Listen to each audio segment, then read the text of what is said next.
Assalamualaikum warahmatullahi wabarakatuh. Alhamdulillah. Wassalatu wassalam ala rasulillahi amma ba'du. Pemirsa, kita kembali lagi di acara Kisah Teladan, di mana dalam kisah-kisah teladan kita akan menceritakan sebuah kisah yang insya Allah menjadi keteladanan bagi kita. Setelah kita mendengarkannya, kita mendapatkan keteladanan yang bisa kita terapkan dalam kehidupan kita sehari-hari. Dan pemirsa, di kesempatan kali ini kita akan menceritakan sosok sahabat yang mulia, yaitu sahabat yang mulia Abu Ayyub Al-Ansari, atau juga dengan nama aslinya Khalid bin Zaid. Nah, itu nama asli dari Abu Ayyub Al-Ansari. Kita tahu bahwasannya Abu Ayyub terkenal di kalangan kaum muslimin dengan beliau dimakamkan di bawah benteng Konstantinopel. Wah, di episode yang lalu kita telah menceritakan bagaimana kisah rumah Abu Ayyub menjadi rumah yang paling mulia ketika itu, karena ketika Rasulullah hijrah dari Mekah menuju ke Madinah, rumah Abu Ayyub lah yang menjadi rumah singgahan bagi Rasulullah SAW. 7 bulan pemirsa Rasulullah tinggal di rumah Abu Ayyub sebelum Rasulullah membangun Masjid Nabawi dan rumah untuk para istrinya. Nah, pemirsa yang dirahmati Allah Subhanahu wa taala, kita lanjutkan kembali kisah Abu Ayyub Al-Ansari ketika menjadi tetangga Nabi Shallallahu Alaihi Wasallam. Nah, pemirsa, kita tahu nih, memiliki tetangga yang akhlaknya baik, memiliki tetangga yang memiliki perawakan baik, itu adalah sebuah anugerah. Gimana enggak? Banyak di antara kita hidup memiliki tetangga yang enggak baik, enggak nyaman hidup kita. Kalau kita punya tetangga yang enggak ramah, ataupun tetangga yang enggak mau menyapa tetangganya, enggak mau memuliakan tetangganya, itu enggak nyaman hidup kita. Kalau bisa pindah, kita cari lingkungan dan tetangga yang baik.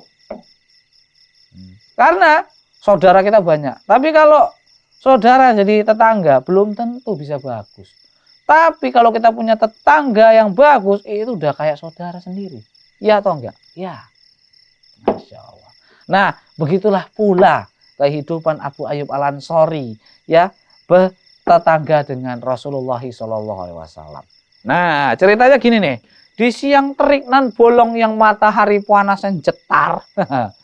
Kita tahu di Saudi itu, tepatnya di Madinah itu, kalau siang hari itu, kalau keluar itu, zaman dulu, keluar rumah di siang hari yang bolong panasnya nyetrak. Itu kalau nggak punya hajah, itu nggak bakalan keluar orang. Nah, begitulah pula di zaman tersebut. Pemirsa yang dirahmati Allah Subhanahu wa taala. Nah, kisahnya itu ketika siang hari Umar bin Khattab keluar dari rumahnya. Dan dia tidak keluar rumah di siang hari yang bolong nan terik tersebut, kecuali karena kelaparan yang melandanya. Rasa lapar yang sangat tak bisa ditahannya. Dia keluar rumah. Karena memang di rumahnya itu nggak ada makanan. Mau nggak mau dia harus keluar. Entah cari apalah yang bisa dimakan. Pas keluar, jumpa sama Abu Bakar As-Siddiq. Nah, ceritanya nih pemirsa yang dirahmati Allah Subhanahu wa taala. Jumpa sama Abu Bakar As-Siddiq. Loh, lah kamu keluar ya Abu Bakar, gitulah. Sambil bersapa, Assalamualaikum ya Abu Bakrin. Loh, kenapa kamu keluar Abu Bakar di siang-siang bolong kayak gini? Yang orang nggak mau keluar loh, karena panasnya yang sangat luar biasa. Waalaikumsalam warahmatullahi wabarakatuh. Wahai Umar, aku keluar rumah itu bukan karena apa-apa, karena aku lapar, kata Abu Bakar. Sama, aku lapar juga.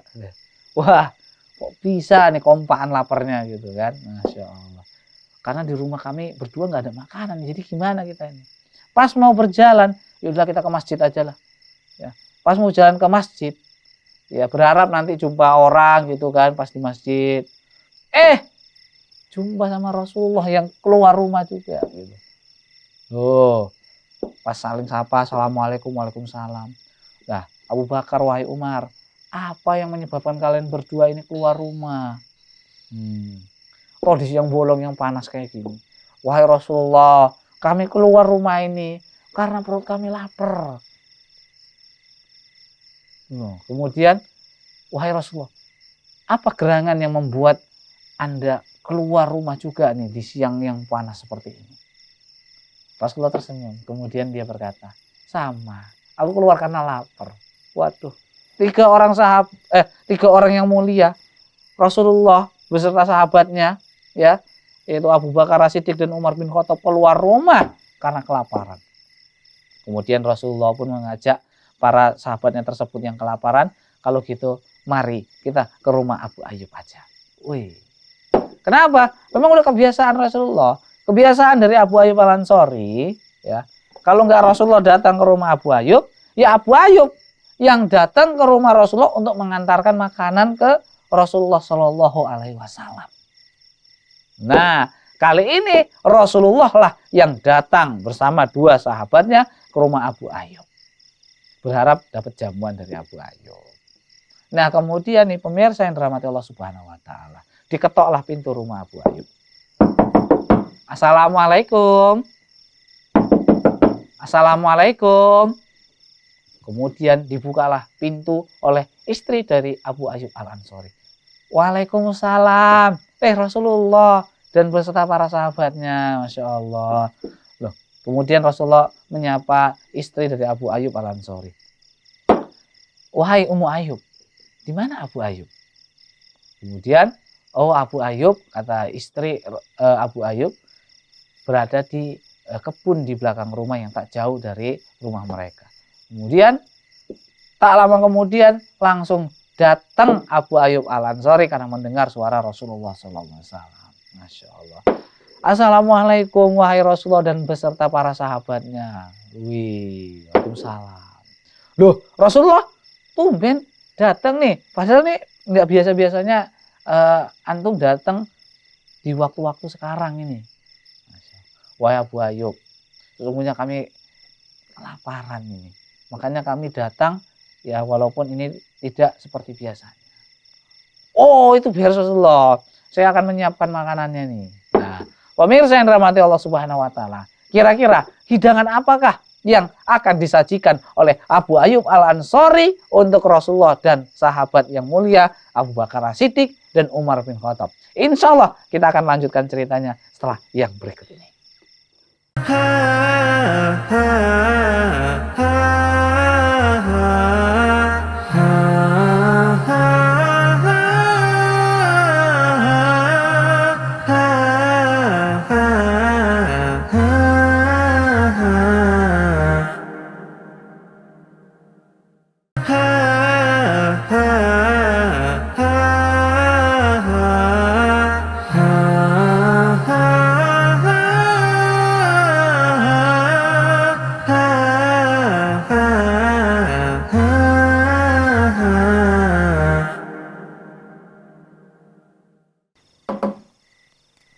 Pemirsa, kita kembali lagi di acara Kisah Teladan, masih menceritakan ya sahabat yang mulia Abu Ayyub Al-Ansori. Masya Allah, bagaimana begitu bahagianya Abu Ayyub Al-Ansori ketika rumahnya didatangi oleh Rasulullah SAW.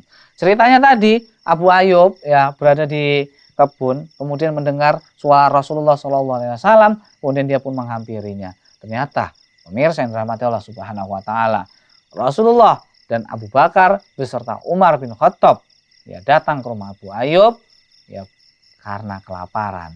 Dan bukan makin sedih nih kalau rumahnya didatangi orang yang kelaparan, melainkan begitu bahagianya lah Abu Ayyub Al-Ansori ya ketika rumahnya didatangi oleh Rasulullah SAW. Kemudian, wahai Rasulullah, tenang saja, kalau gitu memang sudah aku akan siapkan ya makanan yang akan kuhidangkan kepadamu. Kemudian pemirsa yang dirahmati Allah, diambilnya dari kebun yang belakang satu janjang kurma, yang di janjangan tersebut terdapat kurma yang sudah matang kurma yang setengah matang yang masih rutop dan kurma yang masih agak belum matang-matang kali itu. Nah, gitu. Jadi kata Rasulullah SAW, wahai Abu Ayyub, gak usah dipotong semua, petik aja beberapa. Oh enggak usah Rasulullah, memang sengaja aku potong satu janjang ini karena aku ingin melihat kamu dan para sahabatmu memakannya sampai kenyang nih. Dan memang sudah kuniatkan aku ingin menjamumu wahai Rasulullah. Dan tidak hanya ini saja. Enggak hanya ini aja nih. Udah pohon kurma itu. Satu janjang dipetikkan ataupun diambil untuk Rasulullah dan para sahabatnya. Enggak cuma itu ternyata pemirsa yang dirahmati Allah Subhanahu wa taala. Begitu mulianya Abu Ayyub ya, dalam menjamu Rasulullah Shallallahu alaihi wasallam. Pemirsa, tidak hanya itu, kemudian Abu Ayyub pun menyembelih satu ekor kambing untuk tetangganya. Satu ekor kambing hanya untuk menjamu Rasulullah dan dua orang sahabatnya. Kemudian kata Rasulullah, wahai Abu Ayyub, kalau engkau ingin menyembelih kambing, janganlah kau sembelih ya kambing yang masih menyusui. Janganlah kau sembelih kambing ya yang masih ada anaknya dan anaknya tersebut ya, cempenya tersebut masih menyusu kepada induknya. Maka Abu Ayyub Al-Ansori pun mencari kambing yang masih muda, yang masih usia kurang lebih 1 tahun, dan kemudian disembelihnya. Potong. Nah, tak hanya itu saja ternyata pemirsa yang dirahmati Allah Subhanahu wa taala. Tak hanya itu aja. Kemudian Abu Ayyub Al-Ansori memerintahkan kepada istrinya, wahai istriku, buatlah adonan roti dan buatlah roti untuk Rasulullah dan sahabatnya. Luar biasa. Ini menu istimewa pemirsa di zamannya. Menu istimewa. Hanya untuk menjamu tetangga, Abu Ayyub Al-Ansori repot-repot motong pohon kurma atau sejanjang kurma, ya, kemudian menyembelih kambing, kemudian tak hanya itu, membuat adonan roti dan membuat rotinya. Luar biasa Abu Ayyub Al-Ansori. Kita kalau punya tetangga kayak gitu, pas kita tiba-tiba siang bolong lapar, gak usah kambing yang dipotong, ayam aja. Oh lapar ya? Udah makan dulu nih apa yang ada, dia tak potongnya ayam. Luar biasa nih pemirsa, jarang-jarang kita punya tetangga kayak gitu. Luar biasa. Memang pantaslah Abu Ayyub Al-Ansori jadi sahabat yang mulia karena perlakuannya seperti itu. Kemudian pemirsa yang dirahmati Allah Subhanahu wa taala, dihidangkanlah makanan-makanan tersebut ya di hadapan Rasulullah Shallallahu alaihi wasallam. Kemudian Rasulullah Shallallahu alaihi wasallam mengambil roti dan mengambil dagingnya. Diletakkanlah daging tersebut di atas roti tersebut. Kemudian memerintahkan kepada salah seorang sahabat untuk mengantarkan ya roti dan daging tersebut ke rumahnya dan berikanlah kepada Fatimah. Kata Rasulullah, Fatimah binti Rasulullah. Karena aku melihat Fatimah sudah beberapa hari ini tidak makan sesuatu apapun. Zaman dulu masih hidup susah. Masya Allah. Kemudian Rasulullah ketika itu mengambil roti dan memakan daging. Kemudian Rasulullah tiba-tiba menangis. Roti, daging, kurma, dan rutop, ya kurma yang masih basah, dan kurma yang masih agak belum matang. Makanannya adalah makanan nikmat. Dan kelak kita akan diminta pertanggungjawabkan dengan memakan makanan yang enak dan lezat ini. Subhanallah. Sekedar makan makanan yang lezat saja pemirsa yang dirahmati Allah Subhanahu wa taala, kelak kita akan diminta pertanggungjawabkan gara-gara hanya makanan enak. Subhanallah. Dan Rasulullah memikirkan hal tersebut. Pernah nggak nih terbesit di dalam hati kita? Selama ini kita makan enak, nikmat, nggak habis. Nggak habis. Rasulullah habis saja, itu bakalan sedih. Dia aja sedih. Karena bakalan dihisap itu nanti di hari kiamat. Nah pemirsa yang dirahmati Allah Subhanahu wa taala, akhirnya Rasulullah ketika itu dan para sahabatnya makan sampai kenyang, alhamdulillah, ya lapar pun hilang dari diri Rasulullah dan para sahabatnya. Nah, Rasulullah adalah orang yang mulia. Ketika mendapatkan kebaikan, maka dia akan membalas sebuah kebaikan pula. Maka kata Rasulullah SAW, wahai Abu Ayyub, datanglah esok sore ke rumahku, karena aku ingin membalas kebaikanmu. Subhanallah. Keesokan harinya, Abu Ayyub Al-Ansari datang ke rumah Rasulullah SAW. Kemudian apa yang diberikan oleh Rasulullah SAW? Rasulullah memberikan budak wanita, anak kecil kepada Abu Ayyub. Wahai Abu Ayyub, perilakukanlah budak perempuan kecil ini dengan perlakuan yang baik-baik.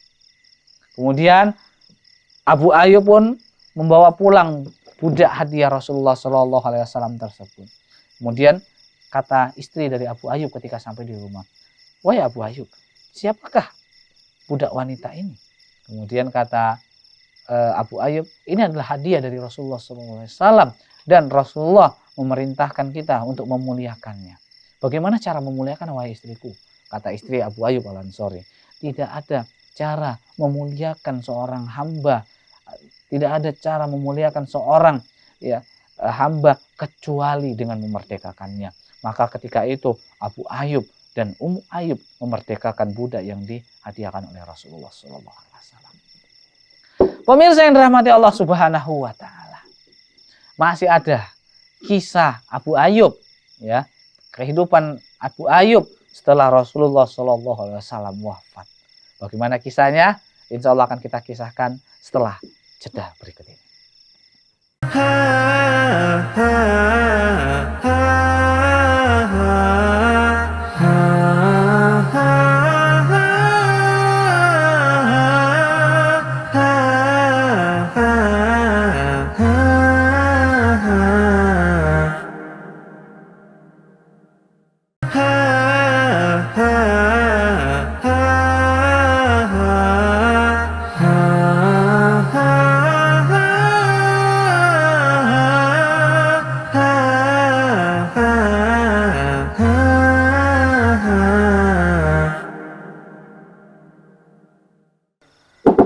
Pemirsa, kita kembali lagi ya di kisah teladan, masih menceritakan sosok sahabat yang mulia Abu Ayyub Al-Ansari.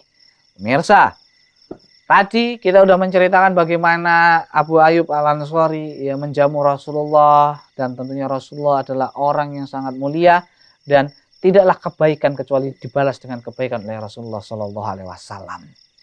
Nah, Abu Ayyub Al-Ansari ya hidup sampai di zamannya Muawiyah bin Abi Sufyan. Ketika Rasulullah SAW wafat, ya, kepemimpinan kaum muslimin ya, berada di pundak Abu Bakar As-Siddiq. Kemudian Abu Bakar wafat, khalifah menjadi Umar bin Khattab. Kemudian Utsman bin Affan, Ali bin Abi Thalib, kemudian Hasan bin Ali, dan hingga akhirnya Muawiyah bin Abi Sufyan. Pemirsa yang dirahmati Allah Subhanahu wa taala. Di zaman Muawiyah bin Abi Sufyan, kaum muslimin ketika itu terus berperang dan Abu Ayyub berpartisipasi dalam segala perperangan yang dihadiri oleh Rasulullah SAW sampai di zaman Muawiyah bin Abi Sufyan. Tidak pernah absen Abu Ayyub Al-Ansari untuk berjihad di jalan Allah, kecuali ketika dia mendapatkan sebuah perkara-perkara atau perintah-perintah yang lainnya. Pemirsa yang dirahmati Allah Subhanahu wa taala. Di zaman Muawiyah bin Abi Sufyan, bala tentara kaum muslimin sudah sampai di benteng Konstantinopel. Ingin menaklukkan Konstantinopel sampai ke Turki sana, jauh, pemirsa yang dirahmati Allah. Bayangin, ini Madinah, di sana Turki ini, jauhnya Masya Allah, nyebrang lautan. Dan Abu Ayyub berpartisipasi di barisan bala tentara yang dikirim oleh Muawiyah bin Abi Sufyan ke Konstantinopel. Dipanglimai oleh putra kandung dari Muawiyah bin Abi Sufyan, yaitu Yazid bin Muawiyah bin Abi Sufyan. Wah. Tapi karena Abu Ayyub sudah tua renta. Muncullah berbagai penyakit yang ditimpa oleh Abu Ayyub Al-Ansari. Sampai dia tidak bisa berjalan dan tak bisa berdiri. Dan dia dibopong dengan tandu ya oleh para tabiin yang menandunya. Pemirsa yang dirahmati Allah Subhanahu wa taala. Ketika tahu Yazid bin Muawiyah, Abu Ayyub Al-Ansari adalah sahabat yang mulia sedang sakit, maka Yazid pun mendatangi Abu Ayyub Al-Ansari yang sedang terbaring sakit. Wahai Abu Ayyub, kata Yazid bin Muawiyah, apakah kau memiliki permintaan? Mungkin ini adalah permintaan terakhirmu, wahai Abu Ayyub. Karena melihat kondisi Abu Ayyub yang sudah mungkin usianya nggak lama lagi. Melihat kondisinya yang sangat parah. Kemudian pemirsa yang dirahmati Allah Subhanahu wa taala. Wahai Yazid bin Muawiyah, kata Abu Ayyub Al-Ansari, sampaikanlah salamku kepada seluruh bala tentara kaum muslimin. Dan bawalah aku di depan benteng Konstantinopel ketika mereka ingin menaklukkan Konstantinopel. Masya Allah. Kalau aku mati, maka kuburkanlah aku di bawah benteng Konstantinopel, kata Abu Ayyub Al-Ansari, karena aku menginginkan jihad, aku mati dalam keadaan syahid. Itulah keinginan dari sahabat yang mulia Abu Ayyub Al-Ansari. Subhanallah. Pemirsa yang dirahmati Allah Subhanahu wa taala. Permintaan terakhir dari Abu Ayyub Al-Ansari kepada Yazid bin Muawiyah dipenuhi oleh Yazid dan kaum muslimin ketika itu. Ketika perang berkecamuk, kaum muslimin masih membopong Abu Ayyub Al-Ansari dalam keadaan sakit dan mungkin sudah mendekati sakaratul maut. Ketika perang berkecamuk, kaum muslimin pun melihat Abu Ayyub Al-Ansari sudah dalam keadaan meninggal dunia. Dan mereka menggali lubang tepat di bawah benteng Konstantinopel yang amat kokoh. Dan mereka menguburkan jenazah sahabat yang mulia ini, Abu Ayyub Al-Ansari, tepat di bawah benteng Konstantinopel. Pemirsa yang dirahmati Allah Subhanahu wa taala. Keinginan yang sangat luar biasa. Mati dalam keadaan syahid, mati dalam kemuliaan adalah keinginan seluruh sahabat ketika itu. Dan Abu Ayyub Al-Ansari akhirnya dia bisa meninggal dunia di tanah Konstantinopel dan dimakamkan, dikuburkan pas di bawah benteng Konstantinopel. Masya Allah. Pemirsa yang dirahmati Allah Subhanahu wa taala, kaum muslimin terus berjihad dari zaman Muawiyah bin Abi Sufyan sampai nanti di zamannya Muhammad Al-Fatih, benteng Konstantinopel yang terkenal kokoh dan tak pernah runtuh, akhirnya runtuh di zaman dari Muhammad Al-Fatih. Dan di bawah benteng Konstantinopel masih ada kuburan dari sahabat yang mulia Abu Ayyub Al-Ansari. Subhanallah. Semoga saja kelak kita akan dikumpulkan di surganya nanti bersama orang-orang yang soleh, orang-orang yang menjadi sahabat Rasulullah SAW, dan kita juga nanti akan dijadikan tetangganya Rasulullah SAW. Sebagaimana kemuliaan itu sudah didapatkan oleh Abu Ayyub Al-Ansari ketika ada di dunia ini. Subhanallah. Dan semoga saja segala perbuatan dari Abu Ayyub Al-Ansari diberikan ganjaran pahala yang besar oleh Allah Subhanahu wa taala. Dan semoga saja segala kesalahan-kesalahan dan kekhilafan dari seluruh sahabat-sahabat yang mulia diampuni oleh Allah Subhanahu wa taala. Sampai di sini dulu cerita kita. Semoga cerita yang kita dengarkan tadi yang menjadi teladan bagi kita semua. Semoga bermanfaat. Kita akan ceritakan kisah sahabat yang lainnya di kesempatan yang akan datang. Subhanakallahumma bihamdika asyhadu an la ilaha illa anta astaghfiruka wa atubu ilaik. Wassalamualaikum warahmatullahi wabarakatuh.